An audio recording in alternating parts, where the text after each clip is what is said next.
બધા જ બાળકોને સૌપ્રથમ તો મારા જય સ્વામિનારાયણ। આપ સૌ બાળકો બધા જે છે એ મજામાં હશો, પોતાનું ખ્યાલ જે છે એ રાખતા હશો સ્વાસ્થ્યનું, અને બને ત્યાં સુધી ઘરની બહાર જે છે હમણાં એ નીકળતા નહીં, અને તમારા પરિવારમાંથી પણ કોઈ બહાર નીકળે તો એને ખાસ અને ખાસ તમે એને ચેતવજો, બરાબર છે। હવે તમે બધા મોટા થઈ ગયા છો, તમારે તમારું પણ અને આપણા પરિવારમાં જે કાંઈ પણ બી હોય એમનું ધ્યાન છે રાખવાનું। બીજું હું એવું તમારા બધા ઉપર ટ્રસ્ટ કરું છું કે જે કોઈ પણ બી તમે આ લેક્ચર જે છે એ જોવો છો, સાથે સાથે ટેક્સ્ટબુકની અંદર જે કાંઈ પણ બી હું ચલાવું છું એનું વાંચન છે એ કરો છો, અને વધારાના મુદ્દા જે કાંઈ પણ બી હું ભણાવું છું એ સાથે સાથે એની ટેક્સ્ટબુકમાં તમે નોંધ કરતા હશો, બરાબર છે। આ ચેપ્ટર પૂરું થાય ત્યારબાદ JEE નીટના આધારિત જે કાંઈ પણ બી આ ચેપ્ટરના MCQs છે એના પણ આપણે વિડીયો લેક્ચર છે એ શૂટ કરીશું, બરાબર। તો બાળકો કાલે આપણે જોયું હતું આની પહેલાંના લેક્ચરમાં સંખ્યાત્મક ગુણધર્મ, ઉત્કલન બિંદુમાં ઉન્નયન, ડેલ્ટા TB વાળું। ત્યારબાદ આપણે ત્રીજો સંખ્યાત્મક ગુણધર્મ આજે જોશું, ઠાર બિંદુમાં અવનયન।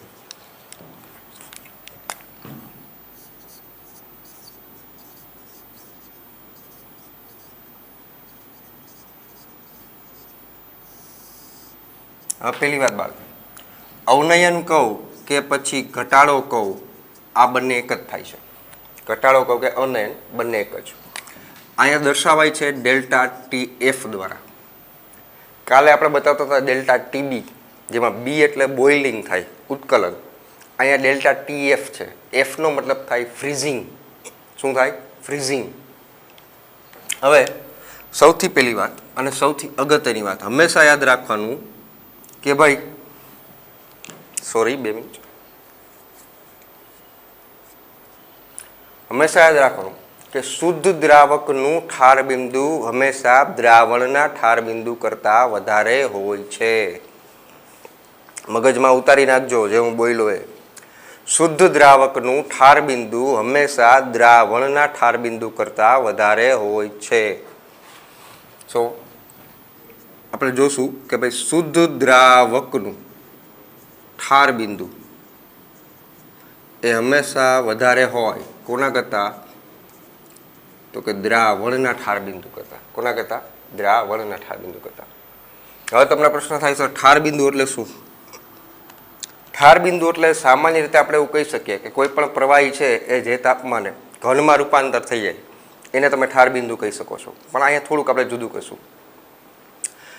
જે તાપમાને કોઈ પણ પદાર્થ તેની ઘન અવસ્થાનું બાષ્પ દબાણ એ જે છે એ પ્રવાહી અવસ્થાનું બાષ્પ દબાણ જેટલું થાય તો એને તમે કહી શકો છો એનું ઠાર બિંદુ। પાછું કહું છું કે જે તાપમાને કોઈ પણ પદાર્થની પ્રવાહી અવસ્થાનું બાષ્પ દબાણ તેની ઘન અવસ્થાના બાષ્પ દબાણ જેટલું થાય તો એ તાપમાનને તમે કહેશો એનું ઠાર બિંદુ। શું કહેશો? એનું ઠાર બિંદુ। તો ઠાર બિંદુની વ્યાખ્યા આપી હોય તો આમ આપી શકાય કે જે તાપમાને કોઈ પણ પદાર્થની ઘન અવસ્થાનું બાષ્પ દબાણ એ કોના જેટલું થાય તો કે એની પ્રવાહી અવસ્થાનું બાષ્પ દબાણ જેટલું થાય તો એ જે તાપમાન જે છે એને તમે કહી શકો છો એનું ઠાર બિંદુ। શું કહેવાય બાળકો? એનું ઠાર બિંદુ।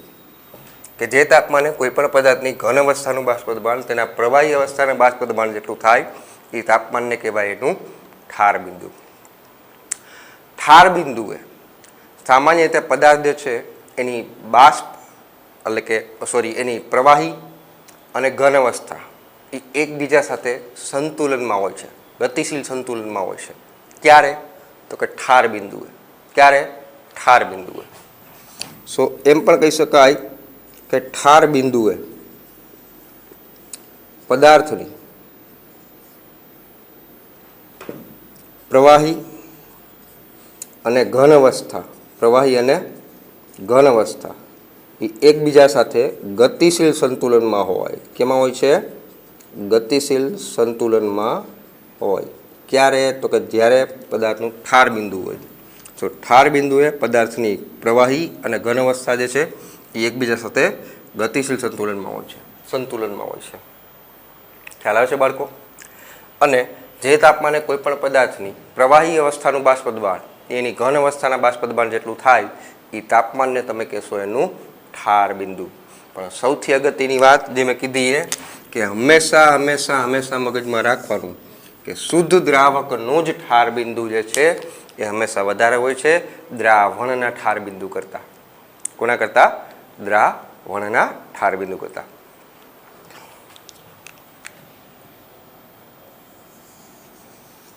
બીજી વસ્તુ બાળકો, રાઉલ્ટના નિયમ મુજબ આપણે વાત કરી કે ભાઈ જ્યારે અબાષ્પશીલ દ્રાવ્યને દ્રાવકમાં ઉમેરવામાં આવે ત્યારે એનું બાષ્પદબાણ જે છે એ ઘટે છે અને એ ઘન દ્રાવક જેટલું થશે. કોના જેટલું થશે? એ ઘન દ્રાવક જે છે એના જેટલું થશે. બીજી વસ્તુ તો કે આને હિસાબે જ એમ કહી શકાય કે જે ઠાર બિંદુ જે છે એમાં ઘટાડો થાય છે. શું થાય છે? એમાં ઘટાડો થાય છે. સો કવિ એવું કહે છે કે રાઉલ્ટના નિયમ મુજબ જ્યારે અબાષ્પશીલ દ્રાવ્યને દ્રાવકમાં અથવા બાષ્પશીલ દ્રાવકમાં ઓગાળવામાં આવે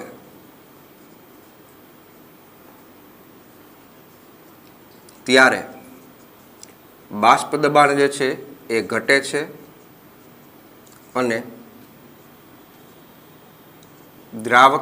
ઘન દ્રાવકના બાષ્પ દબાણ જેટલું થાય છે. એનો મતલબ કંઈ નીચા તાપમાને ઠારણ પામે છે. એને હિસાબે એમ કહી શકાય કે ધેરફોર ઠાર બિંદુમાં ઘટાડો થાય છે. ઠાર બિંદુમાં શું થાય છે? ઘટાડો થાય છે.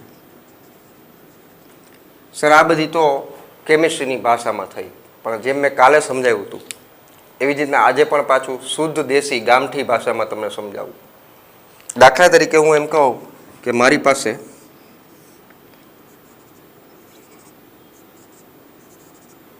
અહીંયા H2O છે, જે શું છે તો કે શુદ્ધ દ્રાવક છે. પાણી જે છે એનું ઠાર બિંદુ કેટલું હોય તો કે ભાઈ શુદ્ધ દ્રાવક એટલે પાણી જે છે આનું ઠાર બિંદુ હોય છે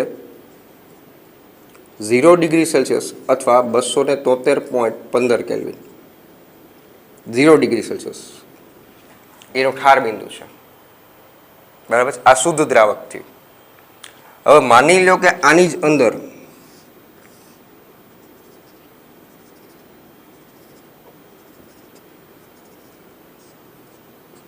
NaCl પ્લસ H2O દ્રાવક અને દ્રાવ્ય.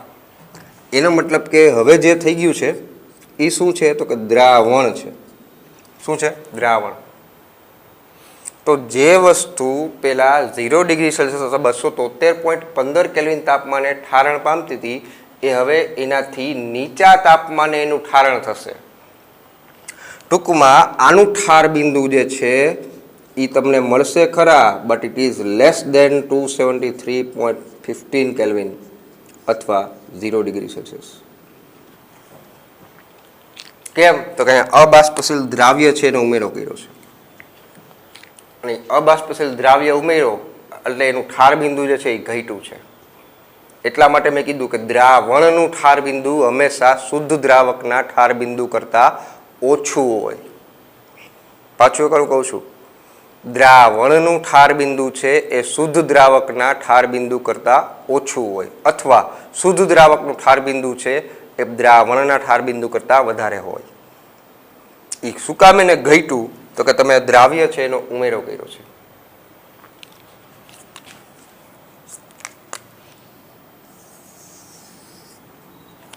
દાખલા તરીકે હું એમ કહું કે ભાઈ શુદ્ધ દ્રાવક એનું ઠાર બિંદુ જે છે એને આપણે કહીએ ડેલ્ટા TF0. દ્રાવણનું ઠાર બિંદુ જે છે દ્રાવણનું ઠાર બિંદુ એને કહી દઈએ આપણે TF. તો ઠાર બિંદુમાં થતું અવનયન એટલે કે ઘટાડો ડેલ્ટા TF. એ ડેલ્ટા TF શું થાય તો કે વધારે કોનું હોય તો કે શુદ્ધ દ્રાવકનું, ઓછું કોનું હોય તો કે દ્રાવણનું. તો આ ઠાર બિંદુમાં અવનયન છે એને લખી શકાય TF0 માઇનસ TF. એનો મતલબ કે શુદ્ધ દ્રાવકનું ઠાર બિંદુ માઇનસ દ્રાવણનું ઠાર બિંદુ. સો આ વસ્તુ જે છે એ હંમેશા યાદ રાખજો, હંમેશા હંમેશા હંમેશા, અને નોંધ કરીને લખજો કે ડેલ્ટા TF બરાબર શુદ્ધ દ્રાવકનું ઠાર બિંદુ માઇનસ દ્રાવણનું ઠાર બિંદુ.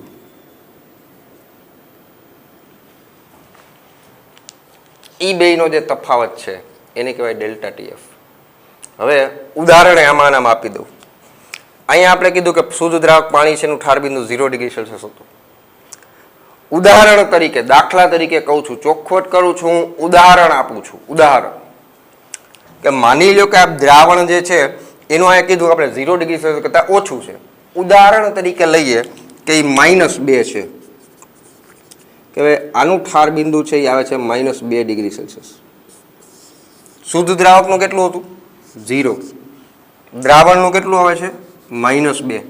તો એ 2 ડિગ્રીનો જે ઘટાડો થયો ને, જે તફાવત આવ્યો ને 2 ડિગ્રીનો, એ તમારું ડેલ્ટા TF થઈ ગયું દોસ્ત. એ ડેલ્ટા TF થઈ ગયું. ખબર પડે છે મેં શું કહી દીધું? કે શુદ્ધ દ્રાવકનું 0 ડિગ્રી સેલ્સિયસ હતું, દ્રાવણનું -2 ડિગ્રી થઈ ગયું. એ જે ઘટ્યું ને, ઘટાડો થયો ને, એ ઘટાડો થયો, જે તફાવત થયો 2 ડિગ્રીનો, એ જે છે એને કહેવાય ડેલ્ટા TF. શું કહેવાય? Delta TF.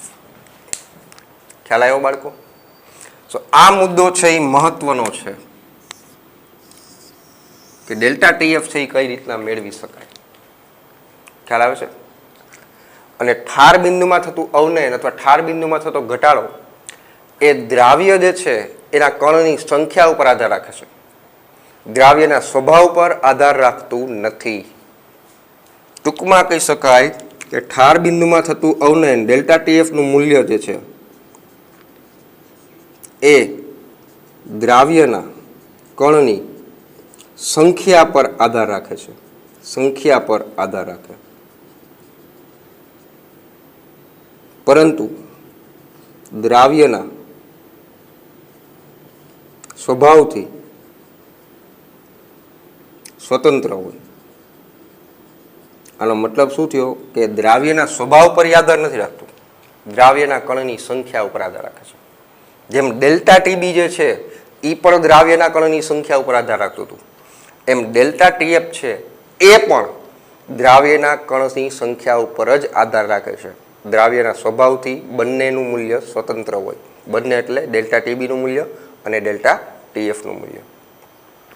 સો અહીંયા જે મેં અત્યારે કરાવ્યું એમાં જે તમારે નોંધ અથવા મગજમાં રાખવા જેવી બાબત છે એ પહેલી કે હંમેશા યાદ રાખવું કે શુદ્ધ દ્રાવકનું ઠાર બિંદુ છે એ દ્રાવણના ઠાર બિંદુ કરતાં વધારે હોય. બીજી વસ્તુ, જે મેં ઉદાહરણ આપ્યું કે શુદ્ધ દ્રાવક પાણી લીધું હોય એનું ઠાર બિંદુ 0 ડિગ્રી સેલ્સિયસ છે, દ્રાવણ બન્યું તો એનું ઠાર બિંદુ ઘટશે. તો એ જે ઘટાડો થયો, તફાવત આવ્યો, એ તફાવતને કહેવાય ડેલ્ટા TF.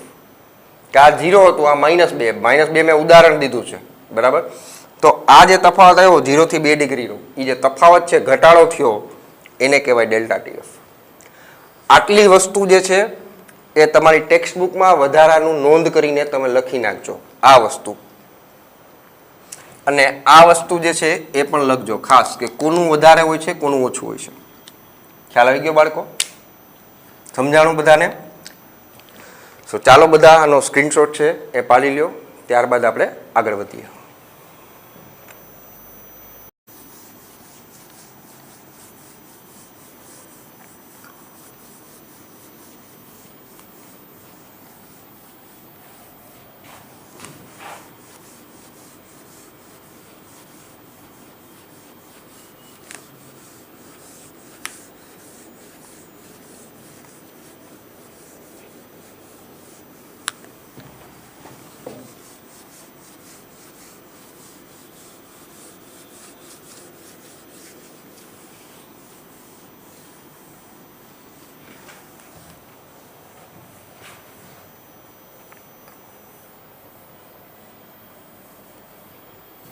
બીજી વસ્તુ બાળકો કે કોઈ પણ દ્રાવણ છે એ દ્રાવણ ત્યારે જ ઠારણ પામે, કે જ્યારે તેનું બાષ્પ દબાણ છે એ શુદ્ધ ઘનના દ્રાવકના બાષ્પ દબાણ જેટલું થાય. કોઈ પણ દ્રાવણ છે એ ત્યારે જ ઠારણ પામે જ્યારે તેનું બાષ્પ દબાણ છે એ શુદ્ધ ઘન દ્રાવક હોય એના બાષ્પ દબાણ જેટલું થશે. બરાબર. સો દ્રાવણ ત્યારે જ ઠારણ પામે જ્યારે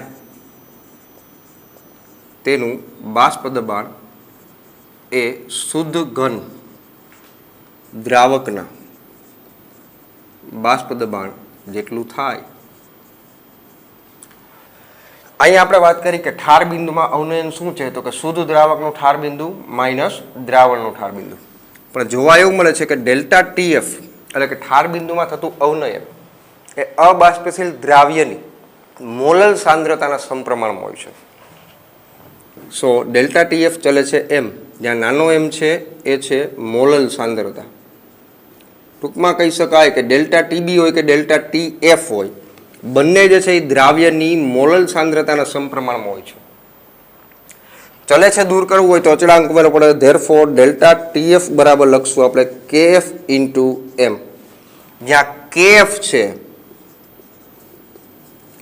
એને કહેવાય મોલલ અવનયન અચળાંક. શું કહેવાય બાળકો? મોલલ અવનયન અચળાંક.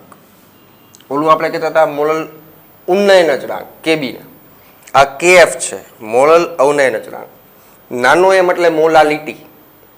તો આપણે કાલે મોલાલિટી માટે પણ જોયું હતું કે ભાઈ molality small m is equal to દ્રાવ્યનું દળ છેદમાં દ્રાવ્યનું આણ્વીય દળ દ્રાવકનું દળ ગુણ્યા 1000. તો આ જે મોલાલિટી જે છે એ મૂકી દો અહીંયા. તો બાળકો એ મૂક્યા બાદ આનું સૂત્ર શું થશે? ધેરફોર થશે ડેલ્ટા ટીએફ બરાબર કેએફ ઇન્ટુ એમ. એની જગ્યાએ લખશું આપણે W2 ઇન્ટુ 1000 એના છેદમાં M2 ઇન્ટુ W1.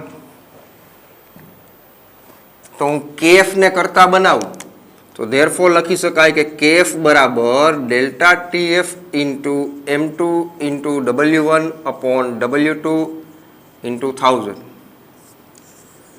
આ તમારું કેએફ માટેનું સમીકરણ છે, મળી ગયું. જો બાળકો કાલે જે આપણે સમીકરણ મેળવ્યું હતું કેબી માટેનું, આ એના જેવું જ છે. ફેર એટલો છે, ત્યાં ડેલ્ટા ટીબી આવતું હતું એની બદલે અહીંયા ડેલ્ટા ટીએફ છે. ત્યાં કેબી હતું એની બદલે કેએફ છે. બાકીનું બધું જ સરખું છે. ખ્યાલ આવે છે બાળકો? બીજી વસ્તુ, પ્રશ્નમાં ક્યાંય પણ તમને જો જલીય દ્રાવણાઓ શબ્દ હશે તો એ જલીય દ્રાવણ મતલબ કે મેં તમને આગળ પણ કીધું છે કે દ્રાવક તરીકે પાણી લઈ લેવાનું. પ્રશ્નમાં તમને પાણીનું ઠાર બિંદુ નહીં આપે, ના પાડું છું. તો સર અમારે શું કરવાનું? એ પાણીનું ઠાર બિંદુ તમને ખબર હોવી જોઈએ.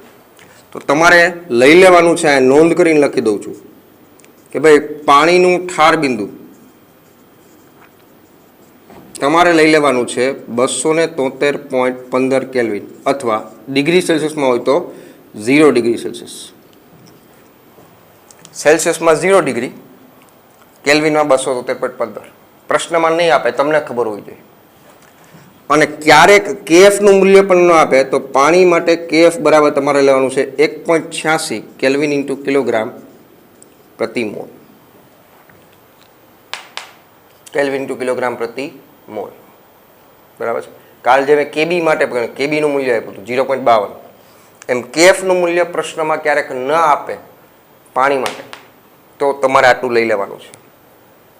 આ ટોપિકની અંદર બીજું જે નોંધ કરવા જેવું છે એ છે ડેલ્ટા ટીએફ બરાબર શુદ્ધ દ્રાવકનું જે હમણાં આગળ ભણાવ્યું હોય છે ઠાર બિંદુ માઇનસ દ્રાવણનું ઠાર બિંદુ.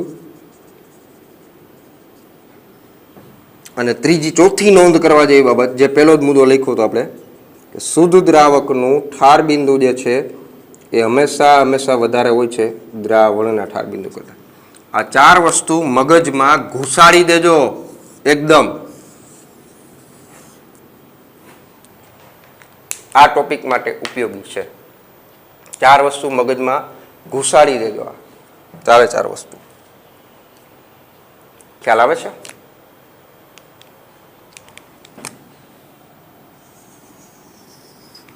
બીજી વસ્તુ બાળકો તો કે કેબી કાલે જોયું હતું એ અને કેએફ આજે જોયું એ મોલલ ઉન્નયન અચળાંક અને મોલલ અવનયન અચળાંક આ બંનેના મૂલ્યો જે છે એ દ્રાવક જે છે એના પર આધાર રાખે છે. કોના પર આધાર રાખે છે? દ્રાવક જે છે એના ઉપર આધાર રાખે છે. મોલલ અવનયન અચળાંક અને મોલલ ઉન્નયન અચળાંક કેબી અને કેએફ એ બંનેના મૂલ્યો છે એ કોના ઉપર આધાર રાખે છે? તો કે દ્રાવક પર આધાર રાખે છે. ખ્યાલ આવ્યો બાળકો? હવે કાલે આપણે જેમ કેબીનો એકમ જોયો હતો એમ આજે આપણે કેએફનો એકમ પણ જોશું. કઈ રીતના? તો કે કેએફનો એકમ અહીંયાથી સ્ટાર્ટ કરીએ કે ભાઈ તાપમાન છે તો કેલ્વિનમાં હોય, આણ્વીય દળ છે તો કિલોગ્રામ પ્રતિ મોલ, વજન છે અગેન કિલોગ્રામ, છેદમાં પાછું વજન છે તો કિલોગ્રામ, હજારનો કાંઈ એકમ ન હોય, કિલોગ્રામ કિલોગ્રામ કેન્સલ, સો આનો શું આવશે એકમ? કેલ્વિન ઇન્ટુ કિલોગ્રામ પ્રતિ મોલ અથવા ડિગ્રી સેલ્સિયસ ઇન્ટુ કિલોગ્રામ પ્રતિ મોલ. ટૂંકમાં કહી શકાય કે કેબી અને કેએફ બંનેનો એકમ જે છે એ એક સરખો હોય છે. કેબીનો એકમ પણ આ જ હતો, કેલ્વિન ઇન્ટુ કિલોગ્રામ પ્રતિ મોલ, અને કેએફનો એકમ પણ આ જ છે, કેલ્વિન ઇન્ટુ કિલોગ્રામ પ્રતિ મોલ. કેલ્વિનની જગ્યાએ તાપમાન ડિગ્રી સેલ્સિયસમાં હોય તો ડિગ્રી સેલ્સિયસ ઇન્ટુ કિલોગ્રામ પ્રતિ મોલ. ખ્યાલ આવી ગયો બાળકો? અને બીજી વસ્તુ તો કે કેબી અને કેએફ બંનેના મૂલ્યો છે એ દ્રાવક પર આધાર રાખે છે. આ ચાર વસ્તુ ખાસ અને ખાસ અને ખાસ આ ટોપિક માટે નોંધ કરીને લખી નાખજો તો જ તમને સમજાશે આ ચારેય વસ્તુ કોનું શું વધારે હોય છે. ખ્યાલ આવી ગયો બાળકો? તો ચાલો બાળકો આનો ફરી પાછો સ્ક્રીનશોટ છે તમે લઈ લો.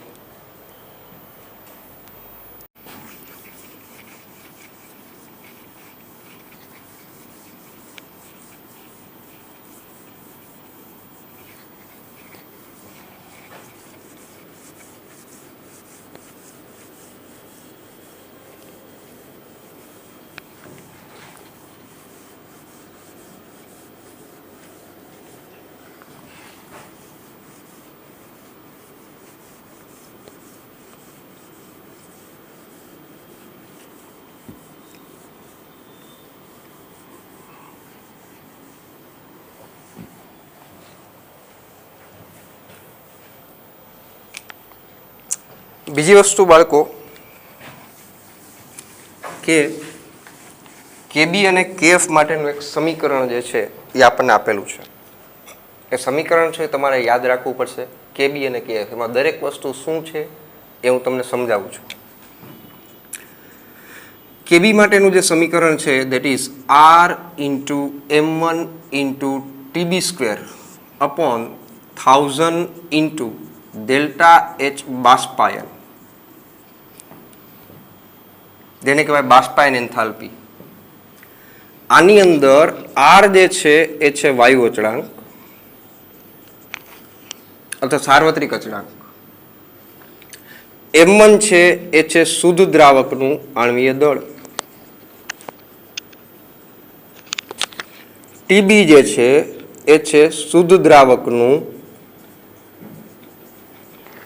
ઉત્કલન બિંદુ,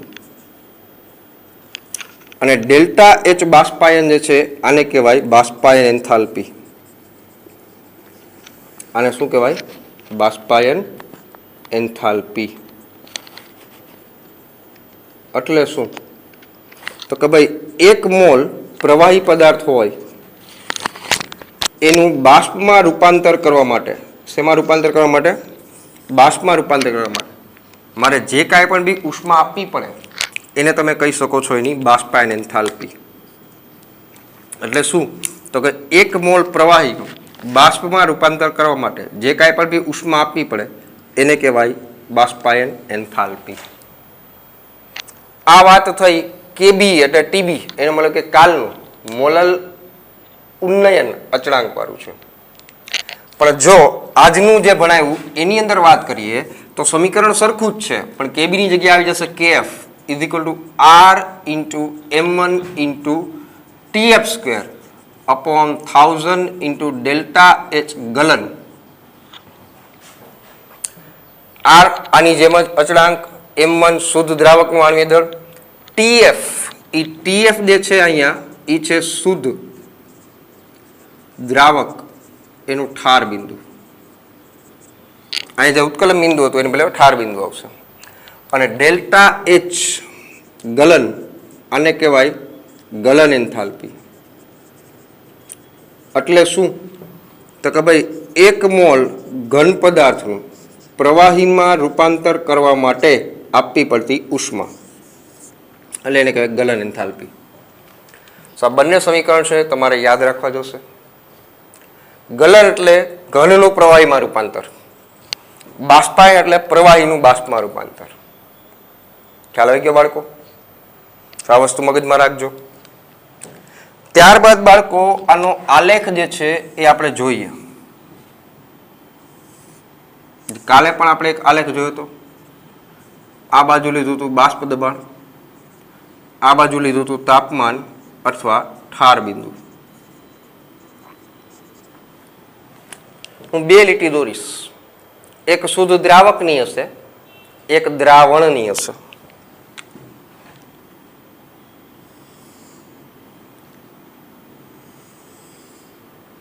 તમારે મને કહેવાની છે કઈ શુદ્ધ દ્રાવક હોય અને કઈ દ્રાવણની હોય. હવે તમને ખ્યાલ જ છે કે ઠાર બિંદુ છે તો એ કોનું વધારે હોય? તો કે શુદ્ધ દ્રાવકનું વધારે હોય.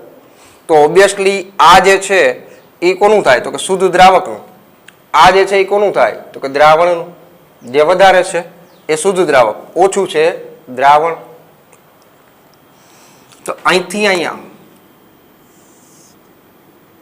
આ જે છે એ પ્રવાહી દ્રાવક જે છે, શુદ્ધ દ્રાવક. આ જે છે એ છે દ્રાવણનું. ત્યારે અહીંથી આટલો પોર્શન જે છે એને કહી શકો છો ઠરેલ દ્રાવક. શું કહેવાય? ઠરેલ દ્રાવક. આ જે છે આ પોઈન્ટ એ છે શુદ્ધ દ્રાવકનું ઠાર બિંદુ. દાખલા તરીકે પાણી, જેનું 273 કેલ્વિન લઈએ. આમ તો 273.15 હોય, પણ આપણે 273 રાખીએ છીએ. આ પોઈન્ટે જે છે એ છે દ્રાવણનું ઠાર બિંદુ. આને કહી દો ટીએફ, આને કહી દો TF0. દાખલા તરીકે હું એમ કહું કે ભાઈ H2O પ્લસ NaCl એટલે દ્રાવણ થઈ ગયું. અહીંયા ખાલી પાણી હતું, અહીંયા પાણી પ્લસ NaCl. ઉદાહરણ તરીકે હું એમ કહું, દાખલો આપું છું, ઉદાહરણ આપું છું, ઉદાહરણ તરીકે કે ભાઈ આ આવ્યું 271 કેલ્વિન.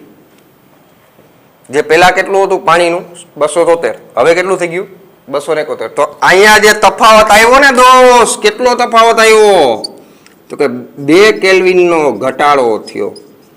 એ 2 કેલ્વિનનો જે ઘટાડો છે ને એને કહેવાય ડેલ્ટા TF. દોસ્ત એને શું કહેવાય? Delta TF. આ ઘટ્યું, ઘટાડો દર્શાવે છે. બીજી વસ્તુ, અહીંયા જે કાંઈ પણ બી બાષ્પ દબાણ જે છે એ શુદ્ધ દ્રાવકનું છે ને અહીંયા જે કાંઈ પણ બાષ્પ દબાણ છે એ દ્રાવણનું છે. અહીંયા દ્રાવણનું, અહીંયા શુદ્ધ દ્રાવકનું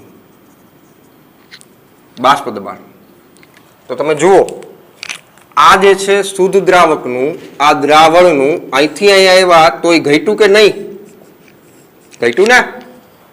તો બાષ્પ દબાણ જે છે એ પણ ઘટ્યું, એટલે કે બાષ્પ દબાણમાં ઘટાડો થયો. અને અહીંથી આટલો પોર્શન જે છે એ દર્શાવે છે ઠાર બિંદુમાં ઘટાડો. શું બતાવે છે? ઠાર બિંદુમાં ઘટાડો.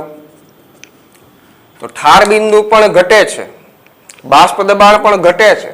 તો આની ઉપરથી હું એમ કહીશ કે ભાઈ ઠાર બિંદુ અને બાષ્પ દબાણ જે છે એ બંને સમપ્રમાણમાં છે. ઠાર બિંદુ પણ ઘટે છે તો સાથે સાથે બાષ્પ દબાણ પણ ઘટે છે. આ બંને જે છે એ સમપ્રમાણમાં છે. કેવા છે? સમપ્રમાણમાં. ખ્યાલ આવી ગયો બાળકો? તો અહીંથી અહીંયા શુદ્ધ દ્રાવકનું પાણી, દ્રાવણનું પાણી પ્લસ NaCl, આ થઈ ગયું તમારું દ્રાવણ. ઉદાહરણ તરીકે મેં લીધું આ 273 તો આ 271, તો અહીંથી અહીં એવા એ ઘટાડો થયો. કેટલો ઘટાડો? 2 કેલ્વિનનો. એ જે 2 કેલ્વિનનો ઘટાડો થયો એ થઈ ગયું તમારું ડેલ્ટા TF. સમજાય છે બાળકો? ખ્યાલ આવી ગયો? તો આલેખ જે છે એ તમને આપેલો છે. બંને સમીકરણ જે છે એ જોઈ લેજો. ગલન એન્થાલ્પી કોને કહેવાય? એ મેં તમને કીધું કે 1 મોલ ઘનનું પ્રવાહીમાં રૂપાંતર થાય એના માટે જે ઉષ્મા આપવી પડે એને કહેવાય ગલન એન્થાલ્પી. બાષ્પાયન એન્થાલ્પી કોને કહેવાય? 1 મોલ પ્રવાહીનું બાષ્પમાં રૂપાંતર કરવા માટે ઉષ્મા આપવી પડે એને કહેવાય બાષ્પાયન એન્થાલ્પી. 4 મુદ્દા ટોપિકમાં ધ્યાન રાખવાના છે. પહેલું, શુદ્ધ દ્રાવકનું ઠાર બિંદુ હંમેશા દ્રાવણના ઠાર બિંદુ કરતાં વધારે હોય. આ પહેલી વાત. એ બંને વચ્ચેનો જે તફાવત છે, ઘટાડો છે, એને કહેવાય ડેલ્ટા TF. એ ડેલ્ટા TF એટલે શું? તો કે દ્રાવકનું ઠાર બિંદુ માઇનસ દ્રાવણનું ઠાર બિંદુ. ત્રીજું, પ્રશ્નમાં તમને જલીય દ્રાવણ કીધું હોય એટલે દ્રાવક તરીકે પાણી હોય. પાણીનું ઠાર બિંદુ તમને નહીં આપે એ તમને ખબર હોવી જોઈએ કે પાણીનું ઠાર બિંદુ 273 કેલ્વિન અથવા 0 ડિગ્રી સેલ્સિયસ લેવાનું છે. અને ક્યારેક પ્રશ્નમાં પાણી માટે KFનું મૂલ્ય ન આપે તો તમારે 1.86 લઈ લેવાનું છે. કેટલું લેવાનું છે? 1.86, 1.86. KFનું મૂલ્ય ક્યારેક ન આપે તો લઈ લેવાનું છે. આલેખ તમારી ટેક્સ્ટબુકની અંદર આપેલો છે જે મેં સમજાવ્યો. આ દ્રાવણનું છે, આ શુદ્ધ દ્રાવકનું છે. શુદ્ધ દ્રાવકનું બાષ્પ દબાણ, દ્રાવણનું બાષ્પ દબાણ ઘટે છે. દ્રાવણનું ઠાર બિંદુ, શુદ્ધ દ્રાવકનું ઠાર બિંદુ, આમથી આમ જાઓ ઠાર બિંદુમાં ઘટાડો થાય છે. એ દર્શાવાય ડેલ્ટા TF વડે, જેને કહેવાય ઠાર બિંદુમાં ઘટાડો, બાષ્પ દબાણમાં ઘટાડો. ઠાર બિંદુ પણ ઘટે છે, બાષ્પ દબાણ પણ ઘટે છે, એટલે એ બંને સમપ્રમાણમાં થયા. અને આ જે ઘટાડો છે એ આપણે બતાવ્યો કે ઉદાહરણ તરીકે આ શુદ્ધ દ્રાવક પાણી, આ પાણી પ્લસ NaCl, દ્રાવક પ્લસ દ્રાવ્ય એટલે દ્રાવણ, તો 2 કેલ્વિનનો ઘટાડો. એ 2 કેલ્વિન એટલે ડેલ્ટા TF. ખ્યાલ આવી ગયો બાળકો? સો ઠાર બિંદુ એટલે બીજું કાંઈ નહીં કે જ્યારે પદાર્થની ઘન અને પ્રવાહી બંને અવસ્થાનું બાષ્પ દબાણ છે એ એક સમાન થાય તો એને તમે કહી શકો છો એનું ઠાર બિંદુ. અને ઠાર બિંદુ એ પદાર્થની ઘન અને પ્રવાહી અવસ્થા એકબીજા સાથે ગતિશીલ સંતુલનમાં હોય. અને દ્રાવણ ત્યારે જ ઠારણ પામે કે જ્યારે એનું બાષ્પ દબાણ જે છે એ કોના જેટલું થઈ જાય? તો કે શુદ્ધ ઘન દ્રાવકના બાષ્પ દબાણ જેટલું થાય. એ ક્યારે થાય? તો કે નીચા તાપમાને. એ નીચા તાપમાન એટલે એ પદાર્થનું ઠાર બિંદુ કહેવાય. અને એટલા માટે ઠાર બિંદુમાં ઘટાડો જોવા મળે છે. સો અહીંયા જે છે બાળકો, આ ટોપિક સંપૂર્ણ પૂરો થાય છે. ત્રીજો સંખ્યાત્મક ગુણધર્મ છે એ આપણે પહેલો જોયો તો રાઉલ્ટના નિયમ પ્રમાણે બાષ્પ દબાણમાં સાપેક્ષ ઘટાડો. આની પહેલાંના લેક્ચરમાં જોયું ઉત્કલન બિંદુમાં ઉન્નયન. આજે આપણે જોયું એ છે ઠાર બિંદુમાં થતું અવનયન. અવનયન એટલે ઘટાડો, ઉન્નયન એટલે વધારો. બંનેના આલેખ જે છે એ પણ જોયા. જે વધારાની વસ્તુ નોંધ કરીને લખવા જેવી હતી એ પણ મેં તમને કીધી. ઉત્કલન બિંદુમાં જે ધ્યાનમાં રાખવાનું છે એ દ્રાવણ માઇનસ દ્રાવક. ઠાર બિંદુમાં જે છે એ દ્રાવક માઇનસ દ્રાવણ. ઉત્કલન બિંદુ દ્રાવણનું વધારે હોય, ઠાર બિંદુ શુદ્ધ દ્રાવકનું વધારે હોય.